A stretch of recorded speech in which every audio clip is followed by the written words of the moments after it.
नमस्कार, कृषि समाचार में आप सभी का स्वागत है। मैं हूं किश्वर जबी। आइए सबसे पहले एक नजर डालते हैं आज के मुख्य समाचार पर। मत्स्य पालकों के लिए बिहार सरकार चला रही कई योजनाएं। पैडी थ्रेसर से करें धान की दौनी। और गोभी की खेती से श्री राम अभिषेक सिंह कमा रहे हैं अच्छा मुनाफा। मत्स्य पालन को बढ़ावा देने के उद्देश्य से मत्स्य निदेशालय बिहार सरकार द्वारा राज्य में कई योजनाएं चलाई जा रही हैं, जिसके तहत तालाब निर्माण, मत्स्य बीज वितरण के अलावा हैचरी प्रशिक्षण की योजना कार्यान्वित की जा रही है। मत्स्य निदेशालय की ओर से आपके लिए राज्य में बहुत सारी मत्स्य विकास की योजनाएं लाई गई हैं। आपसे अनुरोध है कि उन योजनाओं का लाभ आप उठावें तथा मत्स्य निदेशालय द्वारा कार्यान्वित विभिन्न योजनाओं को धरातल पर उतारने में मदद करें। सबसे पहले मत्स्य निदेशालय द्वारा नया तालाब निर्माण के लिए योजनाएं लाई गई हैं, आप उनका लाभ उठा सकते हैं। विभिन्न आधुनिक कृषि यंत्रों में पैडी थ्रेसर एक ऐसा यंत्र है जिससे धान की दौनी का काम किया जाता है। चूँकि इसका आकार छोटा है, इसलिए किसान भाई इसे कहीं भी रखकर इस्तेमाल कर सकते हैं। पैर से चलने वाले इस थ्रेसर से कम समय में अधिक काम किए जा सकते हैं और श्रम की भी बचत होती है। ये पैडी थ्रेसर है, किसानों को उपयोग के लिए। खपत इसमें जो है ना मैनुअल, मतलब कि पावर जो घर में बैठे हैं, घर के छत पे लगा लीजिए और कहीं भी इसको इस्तेमाल कर सकते हैं। घरेलू महिला भी इसमें इस्तेमाल कर सकती हैं। ये है श्री राम अभिषेक सिंह, जो सिंधुआरी वैशाली के निवासी हैं। इन्होंने 1.5 एकड़ में गोभी की खेती कर सफलता हासिल की है। इस खेती में 1.5 लाख की लागत के साथ अब तक इन्हें 3 लाख रुपए का मुनाफा हो चुका है और आने वाले दिनों में 1 से 2 लाख रुपए की और आमदनी होने की उम्मीद है। हम 1.5 बीघा में 1.5 एकड़ में हमारे किए हुए हैं अरली खेती, जो अच्छा पैसा हमारा हुआ, लगभग 6,000 रुपये कट्ठा के हिसाब से हमारा हुआ। अभी जो कर रहे हैं लेट वेराइटी, ये हमको अनुमान है कि 10,000 रुपये कट्ठा होगा। अघानी अर्ली बोए हुए हैं, इसमें भी लगा कि 6,000 से ऊपर होगा। लेट की बढ़िया है। और लेट वेराइटी अघानी जो 14 दिन में तक गिरेगा, वो भी लगा है कि इस बार 20 से कम नहीं, 2,000 रुपये कुंटल से कम नहीं बिकेगा। रासायनिक खाद के उपयोग से खेतों की उर्वरता धीरे धीरे नष्ट होती जा रही है। ऐसे में खेतों में वर्मी कंपोस्ट का इस्तेमाल करना लाभप्रद साबित हो सकता है। इसे चेरा खाद के नाम से भी जाना जाता है। दर्शकों, अब आपको लिए चलते हैं मंडी की ओर, जहां आप मंडी के भाव में आई उछाल और गिरावट के बारे में जानेंगे। गेहूं चावल का कीमत काफ़ी अच्छा है और भाव काफ़ी कम हो गया है। एक तो बाज़ार का जिस तरह से कमी है बिक्री का, और ये महीना भी थोड़ा मंदा चलता है, इस वजह से भाव का कमी है। जैसे कि लाल बहादुर गेहूं आपको आ जाएगा 2,000 रुपये कुंटल, पहले से 2,200 रुपये कुंटल था। EP 262 2,000 रुपये कुंटल है। गोल्डन 2,000 रुपये कुंटल है। जो मध्य प्रदेश से गेहूँ एक आता था, जो सरवती गेहूँ के नाम से और बैक ब्रांड के नाम से आता था, उसका भी रेट काफ़ी कम हो गया है। और आइए अब लेते हैं मौसम की जानकारी। मौसम विभाग से प्राप्त सूचना के अनुसार अधिकतम तापमान 24 डिग्री सेल्सियस तथा न्यूनतम तापमान 12 डिग्री सेल्सियस रहने का अनुमान है। दर्शकों, अभी आपने खेती की नई नई तकनीकों, मंडी भाव और मौसम के बारे में जाना। आइए अब हम आपको कृषि दर्शन के अगले भाग में लिए चलते हैं, जहां हमारे कृषि विशेषज्ञों द्वारा आप खेती से संबंधित विस्तृत जानकारी प्राप्त करेंगे।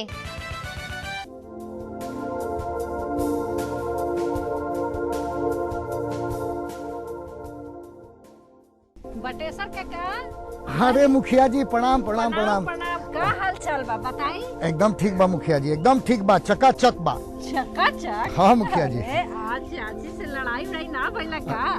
ना मुखिया जी, ऐसा बात नहीं खे। लड़ाई झगड़ा तो रोजे होखेला मुखिया जी। आ जानता नहीं एगो बात, बिना लड़ाई झगड़ा कैले घरवाली से मनो ना माने, रोज कोनो न कोनो बात पर उनका से रगड़ा होइए जा। बटेसर काका, अभी भाई काकी से झगड़ा के बात छोड़िए, ऐसा कीजिए कि हम आज बथान पर वैज्ञानिक महोदय को, डॉक्टर साहब को बुलाए हुए हैं। अच्छा। आपको आज दुधारू पशु के वैज्ञानिक प्रबंधन कैसे किया जाएगा एक बारे में हम आपको विशेष जानकारी दिलवाने के लिए आज बुलाए हुए हैं। तो देर मत कीजिए, आज चलिए जल्दी से बथान पर। चले के मुखिया हाँ जी? हाँ एकदम चलिए चलिए। इन्हें कहने का? हाँ हाँ हाँ हाँ डॉक्टर साहब प्रणाम प्रणाम प्रणाम। पहले परिचय करवा देनु रउआ के हम। डॉक्टर साहब प्रणाम। नमस्कार। बटेसर काका पहले रउआ के हम परिचय करवा दें। हाँ जी, मुखिया जी। यहाँ के डॉक्टर संजीव कुमार हैं, कृषि विज्ञान केंद्र नालंदा हरनौत में वरीय वैज्ञानिक बनी है के। अरे वाह वाह वाह। डॉक्टर साहब हमारे बटेसर काका पशुपालन भी करीला। बाकी अभी जाड़ा के मौसम में ठंड काफी पड़ता, ऐसा समय में रख रखाव पर का सावधानी बरते के चाहिए, विशेष तौर पर बटेसर काका के साथ साथ हमारे तनिक किसान भाई लोग के भी लिए जानिए। बता दी। सबसे पहले मैं किसान भाइयों का कृषि दर्शन कार्यक्रम में स्वागत करता हूं और मैं दुधारू पशुओं का जाड़े में प्रबंधन किस तरह से करना चाहिए उन सब खास बातों को आपके बीच बताऊंगा। तो जैसा दीदी ने पूछा कि अभी रख रखाव से संबंधित क्या सावधानियां बरतनी चाहिए, तो हम बताना चाहेंगे पशुपालकों को कि अभी के मौसम में आप पशु को ठंडा पानी नहीं पिलाइए। शेड में आप है सो उसको पुआल पे, सूखा पुआल पे रखें। अगर पुआल भीग जाता है शेड के अंदर तो उसको इमीडिएट है सो तुरंत है सो उसको हटा दें। अगर पेशाब कर देता है पशु तो भी तुरंत है सो उसको हटा दें।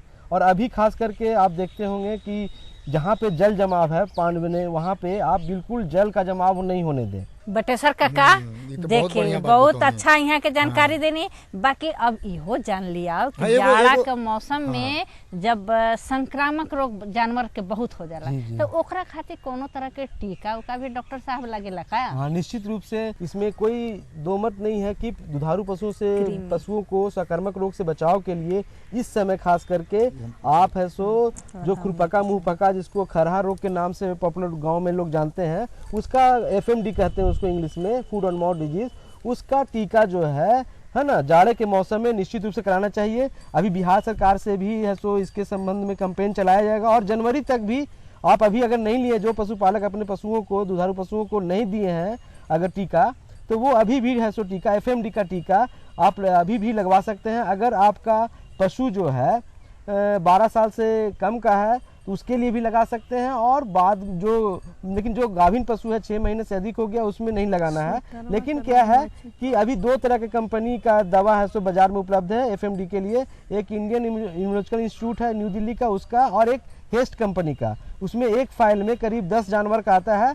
आप है सो उसको लगा देंगे तो 1 साल तक उस बीमारी से निश्चित रूप से बचाव होगा, क्योंकि वो बीमारी अगर हो गया तो एक पशु से दूसरे पशु में और दूसरे तरह से पूरे गांव में फैल जाएगा और उसके बाद दूध उत्पादन के साथ साथ आपको बहुत सारे उसमें दवाइयाँ और खर्चे आएंगे। इसलिए पशुपालक पहले ही सावधानी बरत ले कि उसका FMD का टीका जो है आप अगर नहीं लगाएं तो अभी भी लगा लें। और सरकार की तरफ से भी कैंपेन पशुपालन विभाग से आपको कैंपेन चलाया जा रहा है, जिसमें कि पशु को फ्री में निःशुल्क है सो टीकाकरण कराया जा रहा है। हम अपने जिले के किसानों के लिए भी FMD का टीका बिहार वेटनरी कॉलेज के सहयोग से हम लोग ने कराया है कुछ गाँव में। डॉक्टर साहब, ये कृमि से बचाव खातिर क्या करे के चाहिए? अच्छा, देखिए बहुत अच्छा सवाल है आपका। हाँ। कृमि से डिवार्मिंग जिसको कहते हैं, वो प्रोग्राम के बीच में किसानों के बीच में उसका अवेयरनेस का बहुत अभाव है।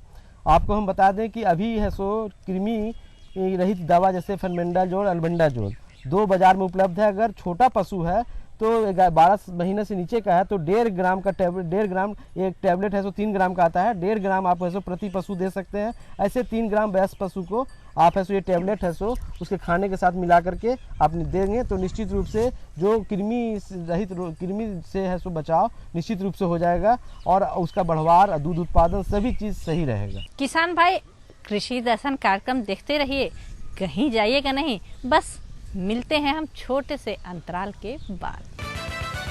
ये लो और बताओ। बस। अरे ये क्या भैया जी, बस इतनी सी रासायनिक खाद? किसानी छोड़ रहे हो क्या? किसानी नहीं, नादानी छोड़ रहे हैं। मिट्टी की जांच कराई है। अब तो लालाजी जितनी जरूरत है उतने ही उर्वरक खेत में डालेंगे। हाँ, किसान भाई आज ही अपने जिले की नजदीकी भूमि परीक्षण प्रयोगशाला में मिट्टी की जांच जरूर करवाएं और मिट्टी में पोषक तत्व, नमी व पौधे के विकास को देखते हुए केवल जरूरत के अनुसार ही पोषक तत्व डालें। और हाँ, मिट्टी में गंधक, जस्ता, बोरोन जैसे सूक्ष्म पोषक तत्वों का पता लगाना भी न भूलें। उर्वरक और जैविक खाद के सही उपयोग से भूमि का उपजाऊपन बनाए रखें, उत्पादकता बढ़ाएं, खर्चा घटाएं और बहुमूल्य विदेशी मुद्रा बचाने में भी सहयोग दें। और हाँ, धीमी गति से नाइट्रोजन उपलब्ध कराने वाले उर्वरकों जैसे नीम लेपित यूरिया को प्राथमिकता दें और यूरिया का पत्तों पर छिड़काव करें। अरे वाह, तू तो सचमुच समझदार हो गया रे। अधिक जानकारी के लिए संपर्क करें जिला कृषि अधिकारी या किसान कॉल सेंटर।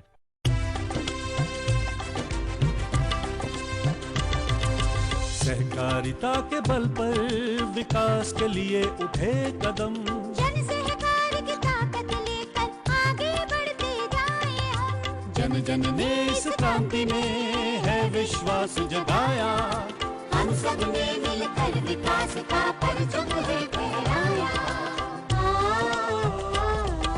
सहकारिता है अपने विकास की पहचान, नए दौर में सहकारिता ही भारत का अभिमान। कृषि मंत्रालय भारत सरकार द्वारा जनहित में जारी।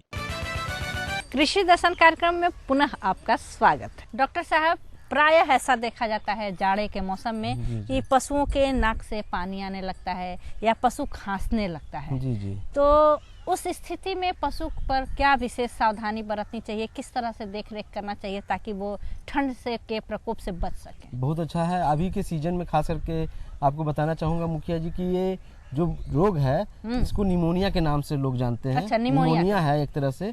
इस निमोनिया से बचाव के लिए आपको दो बाजार में उपलब्ध है एविल, है ना, वो आप है सो 10 ml प्रति पशु प्लस फ्लॉक्सोमैक, एक एंटीबायोटिक, कोई भी एंटीबायोटिक, इसमें फ्लॉक्सोमैक जनरली हम लोग रिकमेंड करते हैं। फ्लॉक्सोमैक भी एक 10 ml प्रति वयस्क पशु आप देंगे तो निश्चित रूप से इससे बचाव हो जाएगा। डॉक्टर साहब, अभी के मौसम में खास तौर पे पेट से संबंधित कई तरह के परेशानी पशु में हो जाला, तो पेट के रख रखाव खातिर बढ़िया से कोनो टॉनिक उनिक भी होखेला का? हाँ, देखिए अभी के सीजन में एक पशुओं में खास करके लीवर फ्लूक, जिसमें क्या होता है कि पशु को भूख कम लगता है ना, उसमें देखिए दूध उत्पादन कम जाता है, उसको है सो और भी परेशानियां होती है। तो इसको से बचाव के लिए हम लोग जनरली ऑक्सीक्लोनानिल एक दवा है, उसको आप 50 ml या 40 ml है सो प्रति पशु, वयस्क पशु अगर आप देंगे, है ना, खाने के साथ, तो इस लीवर फ्लूक से निश्चित रूप से बचाव पशु का हो जाता है। बटेसर काका, डॉक्टर साहब चारा के विषय में बताइए, एगो जिज्ञासा हमरा मन में हो गई। पूछी ना मुखिया। डॉक्टर साहब, ये बताइए कि अभी जाड़े के मौसम में कौन कौन सा हम चारा लगाएं और उसको दें ताकि हमारे दुधारू पशु का दूध में भी मात्रा बढ़े और पशु भी स्वस्थ रहे, उसको पौष्टिक चारा भी मिल जाए। बिल्कुल। अभी के सीजन में ऐसे अक्टूबर के महीने में लगता है बरसीम, जो कि दुधारू पशुओं के लिए सबसे बेस्ट चारा पूरे वर्ल्ड वाइड एक्सेप्टेड है। बरसीम तो बरसीम है सो अक्टूबर के महीने में लगता है जनरली।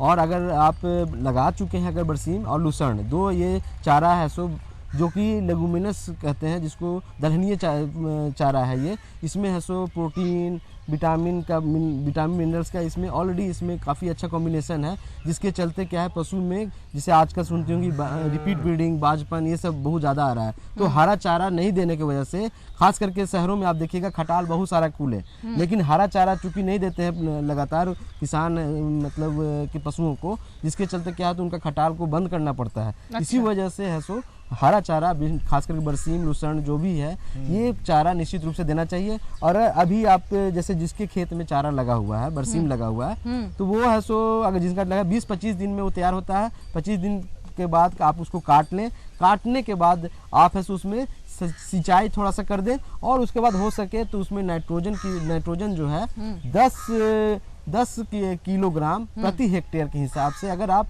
नाइट्रोजन दे देंगे तो उसकी बढ़वार बहुत अच्छी होगी। और आप अधिक से अधिक चारा फिर 20-25 दिन के बाद आप काट करके अगर पशु को खिलाएंगे तो निश्चित रूप से है सो उसका दूध उत्पादन ही बना रहेगा। और क्या कहता है, जितने तरह के और अन्य बीमारियां हैं, जैसे खास करके जो बिहार में, पूरे बिहार में ही रिपीट ब्रीडिंग का जो प्रॉब्लम है, उससे बहुत हद तक आपको इसमें राहत मिल सकती है। हाँ मुखिया जी, डॉक्टर साहब चारा के बारे में जितना विस्तार से हमरा के किसान भाई लोग के बतैनी है डॉक्टर साहब, एकरा से वो लोग बहुत लाभान्वित होई, हम तो लाभान्वित होबे करब।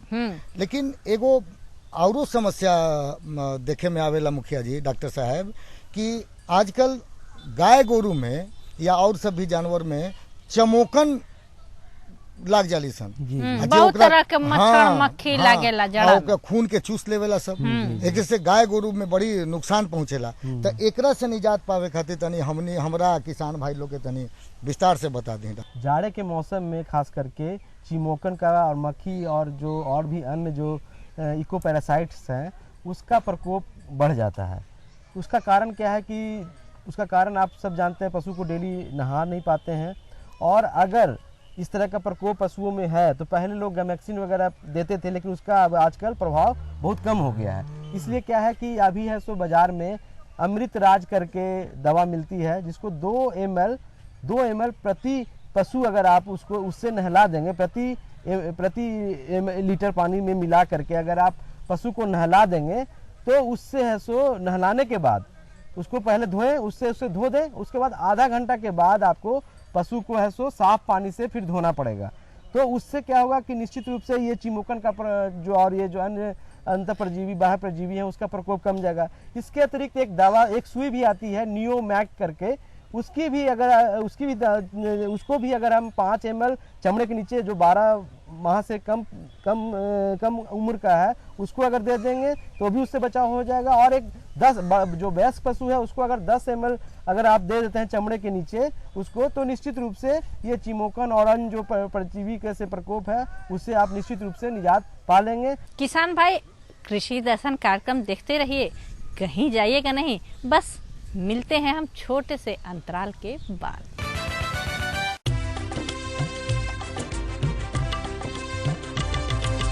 सहकारिता के बल पर विकास के लिए उठे कदम, जन सहकार की ताकत लेकर आगे बढ़ते जाएं हम। जन जन ने इस क्रांति में है विश्वास जगाया, हम सब ने मिलकर विकास का परचम है फहराया।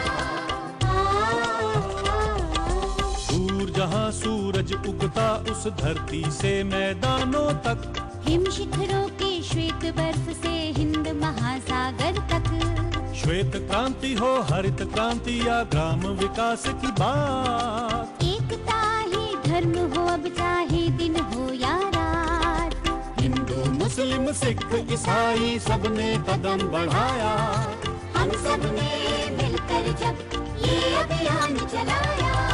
कृषि मंत्रालय भारत सरकार द्वारा जनहित में जारी। क्या करूं? हाँ मैं ऐसे ही करूंगा। हाँ अच्छा मैं जा रहा हूँ। अच्छा जी जी जी हाँ जी जी जी।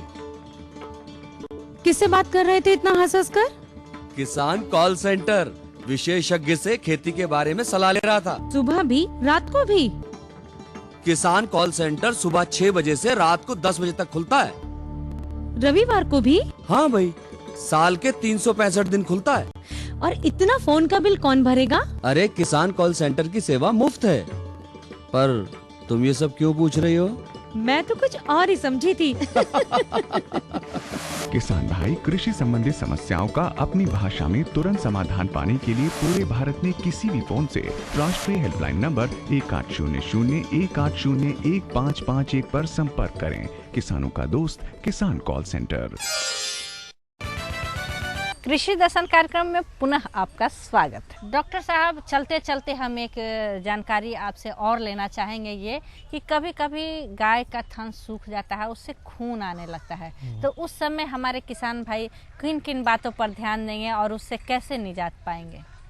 देखिए, सबसे पहले क्या है कि हम लोग पशुपालक लोग दूध दूहने का तरीका बहुत अच्छा से नहीं जानते हैं, और जो स्वस्थ दूध उत्पादन की बातों को, जो विभिन्न बातें हैं उसको किसानों के बीच में विहित रूप से बताना पड़ेगा कि कैसे आप पशुओं का दोहन करें तो आपका है सो थनैला रोग नहीं आवे, क्योंकि थनैला रोग पूरे विश्व का बहुत बड़ा समस्या है। और इसलिए अगर ये पशु को अगर संक्रमित हो जाता है, थनैला रोग से पीड़ित अगर आपका पशु का दूध है, अगर एक्यूट थनैला है तो उसमें खून नहीं आता है, लेकिन जब सीवियर हो जाता है तो दूध में ब्लड भी आता है। जो ऐसे दूध को आप अगर बच्चों को देंगे तो कभी उसको इस तरह के दूध को कभी भी उपयोग नहीं करना चाहिए। और इससे जो भी पदार्थ बनेंगे, दही जमाएंगे तो आप दही नहीं जमेगा। अगर आप कोई भी चीज़ दूसरे उत्पाद बनाएंगे तो उसका उत्पाद अच्छा नहीं बनेगा। इसलिए अगर थैलेला रोग से जो पीड़ित गाय है उसके दूध को अच्छे दूध के साथ कभी नहीं मिलाएं। और अगर थैलेला हो गया है तो उसके बचाव के लिए भी बहुत सारी दवा हैं, जैसे अभी पेंडिस्टिन एसएच का एक ट्यूब आता है, अगर वो हो गया है तो उसके थन में आप अगर लगा दें पेंडिस्टिन एसएच, है ना, तो उससे बचाव आपका हो जाएगा। वो कब लगाना है? दूध, एक चीज़ का बहुत खास ध्यान रखें पशुपालक कि जब भी दूध दूहें तो गाय को दूहने के बाद कम से कम 15 मिनट तक उसको खड़ा रखें, ताकि उसका थन जो खुला हुआ छेद उससे जो बैक्टीरिया है, जीवाणु है, वो उसके अंदर प्रवेश न करे। और उसके बाद अगर दूध लेते हैं उसके बाद आप हो सके तो आप है सो जो कोई भी कीटनाशक टिपॉल वगैरह जो, या फिर आपके पास डिटॉल घर में होगा गांव में, उससे है सो धो करके थन को अच्छी तरह धो करके साफ सूती कपड़े से पोंछ करके अगर कर देंगे तो थैलेला रोग नहीं आएगा।